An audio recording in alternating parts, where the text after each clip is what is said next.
Before we get started, here's a few highlights from today's game. Fly ball, right field. Going to be run down by Mullins in right center. Tagging is LeMahieu. He'll score. That one is ripped to left field. There it goes. See ya. Home run, Aaron Judge. He had a line drive to left, and left field in Camden Yards yields a lot of home runs. The next day, and then the next day, as he skies one to right field. A home run for Higashioka. He is 2 for 2, and the Yankees lead 3-0.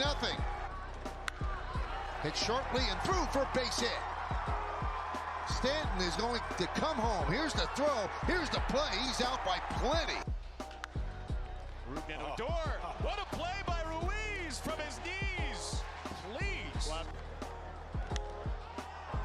Stanton hits one deep to center field. Mullins back. Track. See ya. A long home run off the bat of Stanton. Takes the home run lead from Judge for the Yankees with 6. Third home run for the Yankees tonight.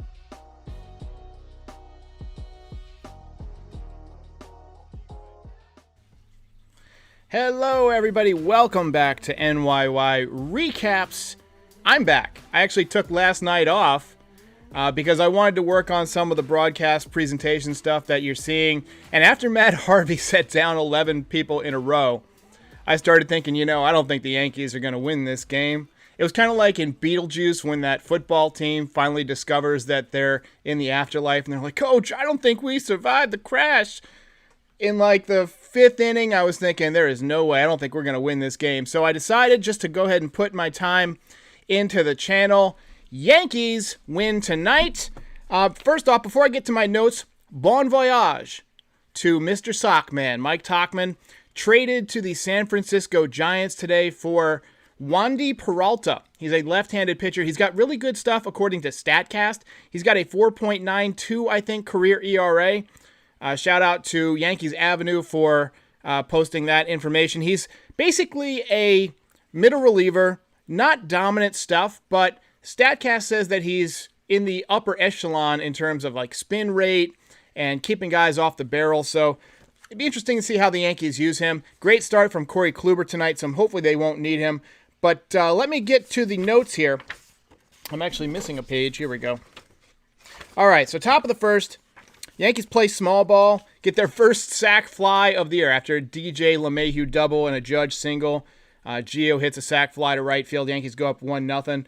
That's a crazy stat. That was their first sac fly of the year. I mean, how do you make it 20 games without a sac fly? That's absolutely incredible. Bottom of the first, Kluber sharp. He had a really good curve in the first inning. Very easy first inning. And something that I'd noticed all night long, his breaking stuff, especially his cutter, was good. He was using it a lot. I'll get to more on him later. Top of the second, Higgy picks up a single. He's getting more playing time. And the Yankees put 2 runners on but do not score. Bottom of the second, Kluber puts 2 men on base but gets a double play to get out of it. And then in the top of the third, Judge hits a bullet home run, 116 miles an hour off the bat. Hardest home run in Camden Yards history according to StatCast. Number 5 on the year. 2-0 Yankees. And then Torres ripped one, a double to left, and that was his 3rd double of the year. So maybe he's coming out of it a little bit with the extra base hits. I think that's only his 3rd or 4th extra base hit of the year. I don't think he's had any triples, and I know he doesn't have any home runs. Bottom of the third, Kluber was cruising. I noticed he was throwing a lot more cutters, and I noticed they were breaking late. It was almost like a Mariano Rivera cutter where it's, just breaks right in on your hands if you're a lefty, breaks away from you if you're a righty. But he looked really good. Top of the 4th, Higashioka hits a home run to right field. Opposite field home run makes it 3-0. He's got to be your starting catcher at this point. I mean, Sanchez, I don't know what the exact stat is, but he's like 2 for his last 30-something maybe. No home runs since the 2nd game of the season. He's supposed to be a power-hitting catcher. And defensively, Higashioka's a better player. And I think that Aaron Boone is finally starting to realize that, giving Higashioka another start tonight. And they said on the broadcast, even though I only caught bits of the Yankees broadcast through highlights because I'm, for some reason, in the Orioles market.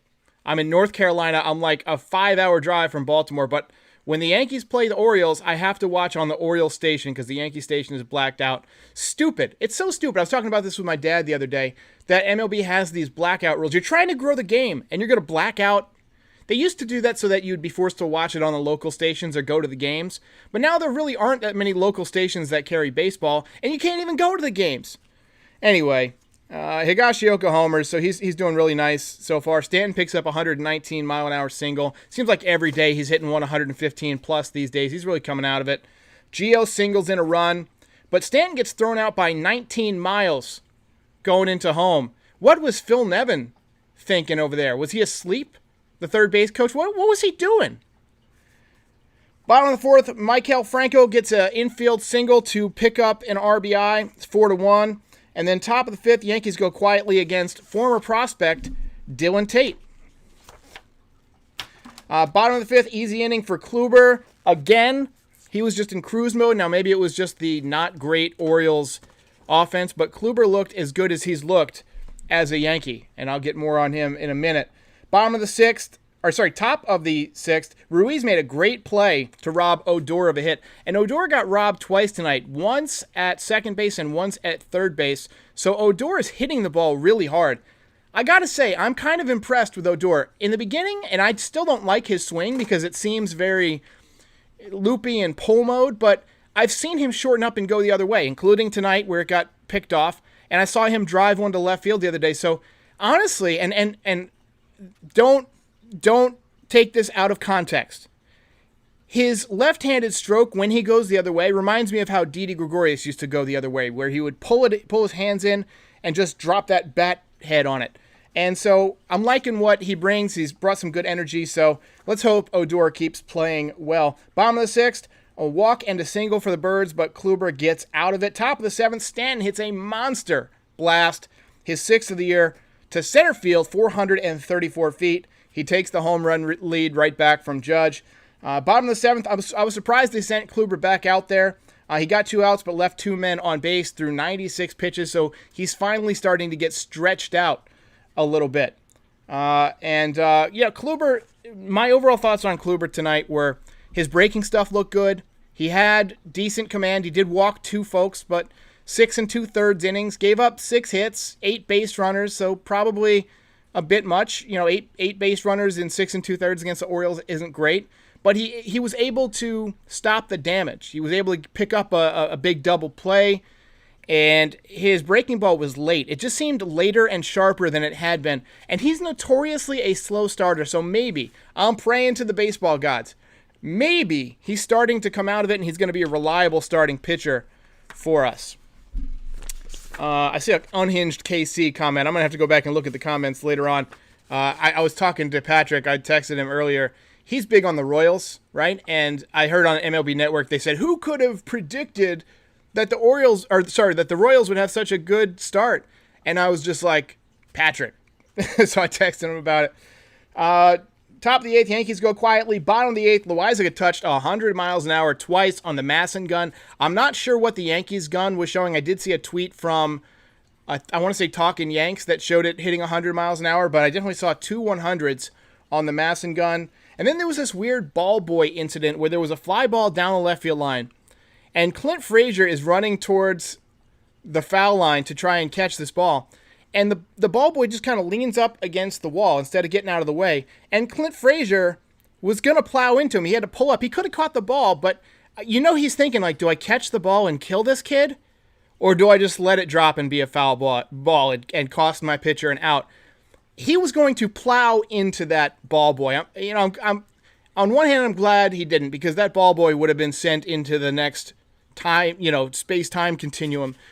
But part of me wanted to watch the breakdown of that, because I looked it up after the play. Clint Frazier weighs 212 pounds. That's about 12 pounds more than me, but he's a lot more solid, obviously. But he was moving pretty quick, and the ball boy was up against a surface to where he was like halfway up the wall, and it's a short wall.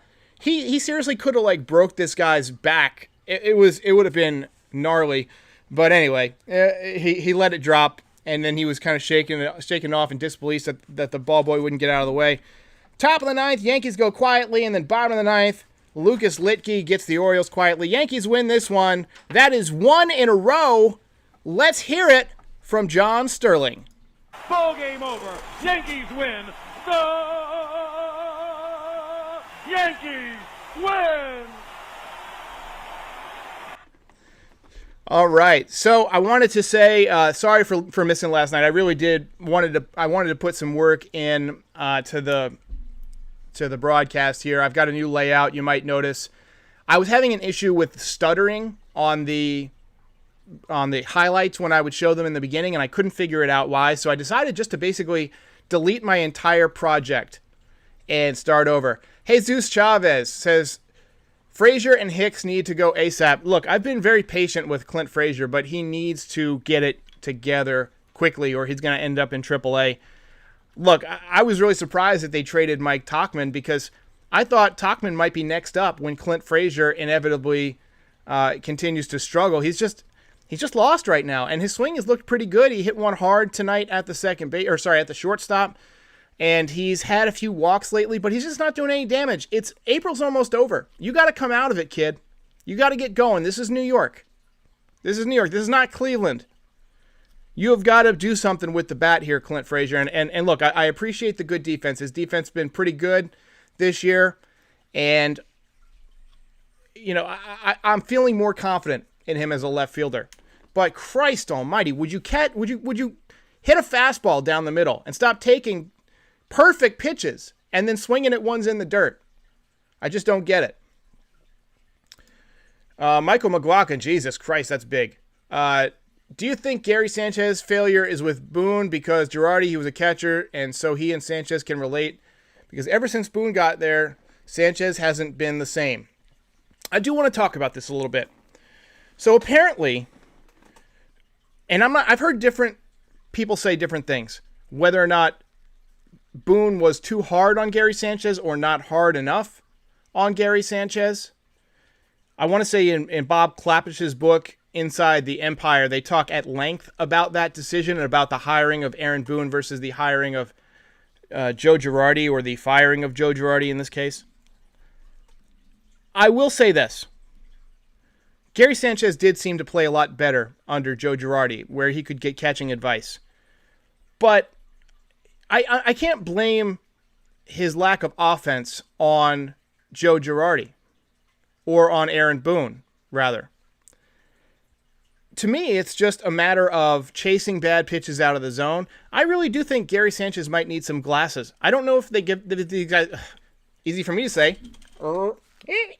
I don't know if they give these guys eye tests in spring training or periodically throughout the year. But Gary Sanchez needs an eye test because he can't hit anything. He can't hit anything. Benji Stokar says, is Dietrich coming up? No, the Yankees actually called up Tyler Wade. I know a lot of people want to see Dietrich because he's kind of an exciting player, but to me, Rougned Odor is basically Derek Dietrich. Basically what you would have gotten out of Derek Dietrich. And I think the Yankees like Odor and what he's doing so far. So I think they're going to stick with him. But I think they wanted to get Tyler Wade up for his speed and for his defense. He's definitely faster than Derek Dietrich. And he's probably the best shortstop in the entire organization. Prince Boss says, love the new setup, and Higgy needs to be the starter over Gary. Love the clean shave. Oh, yeah, that's by the way, I did shave. So I'm not going to lie. I'm super superstitious. I'm not superstitious. I'm a little stitious. No, I'm very superstitious. When I'm watching the game, if I'm holding like a penny or a spoon or something like that, or a Sprite bottle, whatever it is, and the Yankees go on an offensive streak, I'll hang on to it. I won't put it down. I'll just kind of hold it in my hand for as long as the streak lasts. But also on the reverse end, if they're playing bad, somehow I feel like it might be my fault somehow, that I need to change my juju a little bit. So I changed up the broadcast. I shaved. I did a lot more healthy eating and dieting over the last few days. I've been pinging out. But there's this theory. There's a number of people who hold this theory that you create your own universe. So on the off chance that I'm creating my own entire universe and that I'm the only sentient being in this thing, I decided, you know what? I'm going to try and change the juju a little bit and change things up. So, hey, it is what it is. But appreciate the kind words on the clean shave. I feel like I look way too baby-faced without it. I was kind of hoping that the shadow would come in at late evening, but it is what it is. Wyatt Plus says, I'm here, P.S. starting to love Higgy. Yeah, Higashioka seems to be the main topic tonight. People love Higashioka, And I really feel like Higashioka is going to get more of a chance. I think Boone is starting to recognize that he's just a better player all around. He's got power, but he doesn't take that home run or nothing approach. He doesn't take monster hacks. He just tries to put the ball in play. Now, maybe he'll get exposed playing more, but maybe not. Maybe you get a diamond in the rough. Who knows? Borg says, do you think Glaber's defense has been good ever since the first homestand? Yes, and I'm glad you brought that up. Yes. So he's been actually really fantastic recently. His hands have gotten much softer. His throws have gotten more accurate. He's still not crushing the ball, but he's getting more hits, and I think maybe that's taken his mind off of things a little bit. He's out there in the field, and he's not thinking about his bats as much. I've noticed a couple of nice backhand plays. He's turned a couple of nice double plays. So I got to say, props to Gleyber Torres for how well he's played defensively over the past couple of weeks. John Daniel Munoz says, never underestimate the power of baseball juju. I agree. Hang on, I've got this. I cannot hit curveball. Straight ball, I hit it very much. Curveball, that's our friend. Joe Boo. Coltrane says, Gary Sanchez is basically our Chris Davis type of player. Yeah, if you throw it to a certain location, he seems to crush it. But most of the time, Gary Sanchez just doesn't hit. And he swings and misses way too much, and he's not a good enough defensive player to keep waiting for his home runs. Cybercat says, you look much younger. Thanks. I actually shaved all the gray away. Fritz Walker says, Odor swings his bat like a battle axe. Should have a dwarf in Lord of the Rings. I get the point. I get the joke. So I'm going to go ahead and give you an applause. Jeremy Schatzer says, Higgy is the answer. You know, last week I posted a video, and I know a lot of people subscribed from that video, so if you're watching and you joined from that video, thank you and hello. Basically saying that their Yankees might have a catching controversy on their hands. And it's become pretty clear to me that Higashioka is quickly staking his claim to the starting catcher, or at least the bulk of the catching work. And it's not only how he hits. Think about the Yankees' best pitching performances this year. Garrett Cole has been unhittable this year. Throws to Higashioka. In fact, his worst start of the year was probably to Gary Sanchez. And then you've got Domingo Germán. He pitched well to Higashioka the other day. And now Corey Kluber, his best start of the season, to Higashioka. Is that a coincidence? Maybe. Ancient astronaut theorists say yes. So I say stick with Higgy. I say ride that horse until she bucks you. Ori Kraft says Major League is my favorite movie. Yes, I agree. I love that movie. One of my favorite movies of all time. Not So Family Fun Vision says send Gary down, get him back. Yeah, I don't know if Gary Sanchez even has any options where he can be sent down yet. Thomas Clark says, I think the Yankees took out Judge because they were trying to avoid an injury. Yeah, it did strike me as interesting that they pulled him for defense late in the game. I'm hoping that he's okay. He did hit a home run. It seems like once he starts to heat up every once in a while, he seems to have bad luck with the injuries. But hopefully it was nothing, and hopefully it was just get him off of his feet, because the Yankees do have 2 more games left in this series. They play tomorrow night, and then they play a day game Thursday. You're probably not going to start both Judge and Stanton on Thursday. Wouldn't surprise me to see one of those guys at DH and the other taking the day off.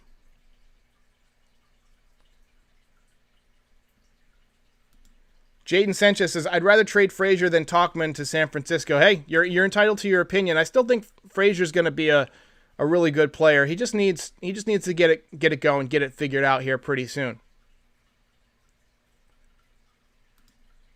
Joseph Menengas says, Higgy handles the pitchers a lot better than that, I think he means stiff, Sanchez.